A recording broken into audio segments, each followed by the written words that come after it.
How's everybody doing tonight? Everybody's good? Yeah. All right. Is everybody good? Yeah. Y'all didn't let fool y'all got the itis now, huh? I got it. You can be what you want to be. How many guys heard that before? Just a few? Not enough? Everybody, one more time. You can be what you want to be if you work hard. How many guys heard that? How many guys see that this is true? How many guys think that this is not true? Because you see something totally different, maybe in your neighborhood, maybe in your family, maybe with your friends. Anybody see things different? No? Oh man, back there, you see things different? But what if I told you that what you want to be is possible, but there's something that you have to do to make this come true? There's steps along the way that you have to take to make this come true, to make this all come to fruition, to make this all make sense despite where you come from. Anybody want to know what that is? I mean, do anybody know what that is? Sacrifices. What sacrifices are you making, or what sacrifice would you take to get to where you want to go? How important where you want to go is to you? What sacrifice are you going to make? You got to ask yourself that question. Every step of the way, there's a sacrifice. Every single way, there's a sacrifice to reach your goal. Those sacrifices is not hanging out with your friends. Those sacrifices is sleepless nights. Those sacrifices is going without. And most of all, the sacrifice is time. How much time are you willing to put in to get to what you want? How much time are you willing to put in to get to where you want to be? See, we all have these favorite celebrities, superstars, basketball players, football players, people that do things on the internet. We all have those favorite people, right? And we like, man, we want to be that one day. I want to get to that level. I want to play in the NBA. How fellas, we got basketball players in here, football players. Where my athletes at? What's the end goal? The end goal is making it to the league, right? See, the difference between a professional athlete and a semi-pro athlete is the time that they put in, the efforts that they make, the things that they give up. Because see, this professional athlete, when everybody's chilling, they're in the gym, they're working out. You guys familiar with Kobe Bryant? Probably know. Who's all familiar with Kobe Bryant? Kobe Bryant was one of those guys. He stayed in the gym. Everybody went home, he was in the gym, working extra, because he wanted something. He wanted to be great. See, greatness just don't come because you wake up in the morning, you're like, oh man, I'm great, man. It's me. You know what I'm saying? I'm me. I'm him. It doesn't come like that. It comes with putting in work. So for my athletes and for my scholars, the individuals that's in here that's academically inclined, for all you guys, for that top, to get to the top that you want to be at, you have to put in that time. You have to put in that effort. If not, you're not going to get to where you want to be. It's hard. You guys live in a different generation than where I came from. I graduated this school 25 years ago. And it was totally different. Totally different. We didn't have internet like how you guys got internet. We didn't see the things that you guys saw. We had to watch television shows. We didn't have YouTubes. We didn't have fast tracks. We had to go out here and we had to get it. See, some of y'all wake up like, okay, I got it. I'm finna just go ahead and get it. Yeah, we didn't have cell phones. We didn't text messages. We wrote love letters, handwritten love letters. You know, we did those types of things. I'm saying all that to say that you guys are advanced, but you guys are privileged. And you feel like you don't have to do what you need to do to get to where you want to go. Eating every day in class. Going to class every day. Doing what you're supposed to do in school. Doing what you're supposed to do for that class, that homework, those assignments, turning them in. Doing what you're supposed to do. A lot of you guys don't want to do. You know, how many people here graduating this year? You guys gonna go off to college? Or you guys gonna go off to wherever the journey takes you guys? And I'm gonna tell you one thing, college ain't easy. If nobody's ever told you, it's gonna come with every emotion imaginable. Every last one of them. But you guys gotta be prepared for that journey. And if college is your end goal and graduating from college, man, you gotta understand to put yourself in a position to say, you know what? I'm gonna do whatever it is to take to get me through school. How many of y'all gonna be first people in your family to graduate? To go to college.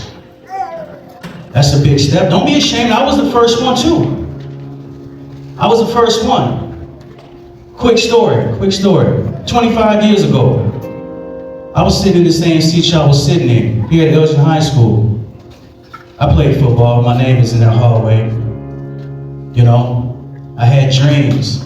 I wanted to go to school, but I didn't know the first thing about school. I just thought that, hey, once I'm done with high school, I just go to college, play football. It didn't work like that. I didn't understand it didn't work like that because I was the first individual in my family to go to college, so nobody broke it down to me. But before then, my counselor came to me and she said, hey, Roby, you planning on going to school? I said, yeah. She said, I don't think so. I'm like, what do you mean you don't think so?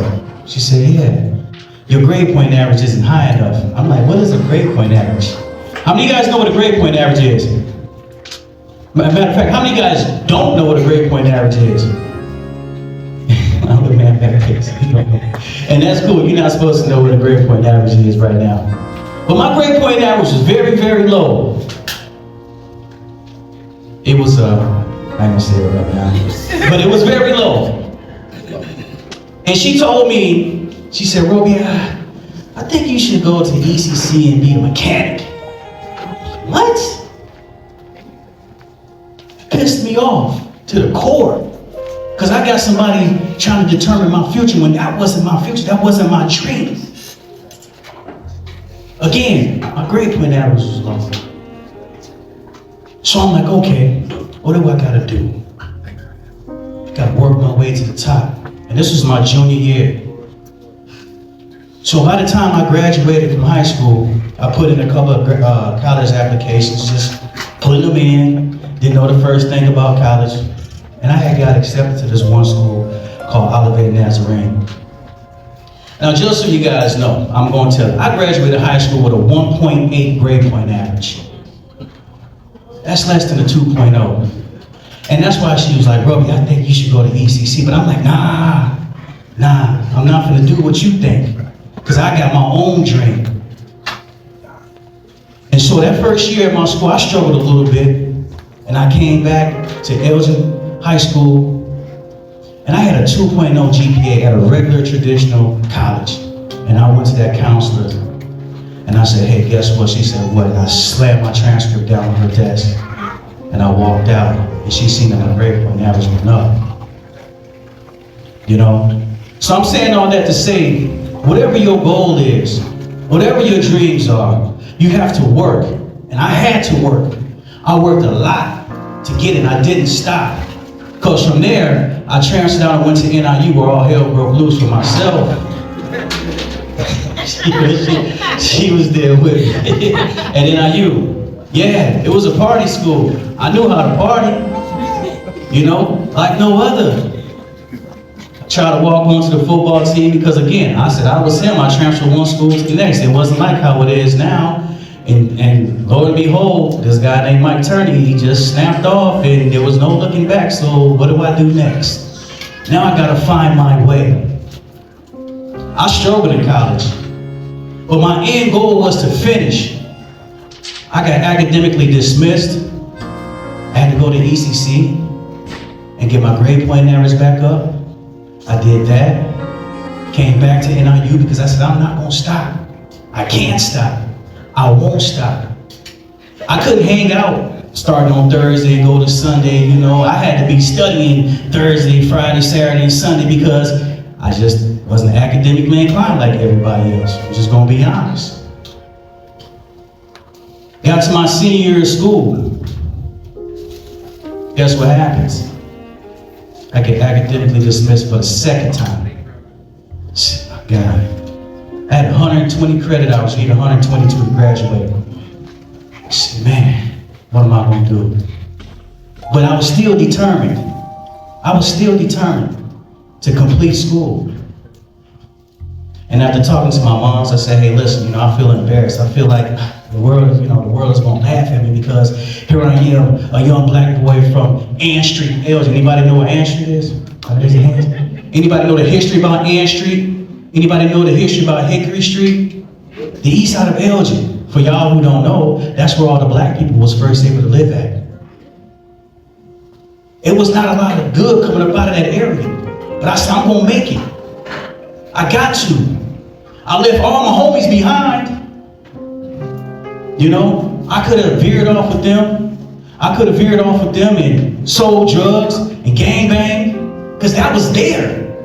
That was for me to do. But I was like, nah, I got to make something of myself. And so I went to a National Louis University. And it worked out fine for me there. 7 years later, well, from start to finish, it took me 7 years to earn my degree. I got it. And I said, yes, I finished. I was the first one in my family to receive a bachelor's degree. You know what I'm saying? Because I was like, I'm not going to turn back. I'm not going to quit. I'm going to ride this thing to the end. And young people, I'm going to tell y'all today, man, it's a struggle. It's going to be hard out there. It's not a matter of if, it's a matter of when. So prepare yourself and understand that the goals that you have are obtainable if you put one foot in front of the other and don't give up, okay? You guys be blessed. I'm Jimmy Rowe. Talk to you guys.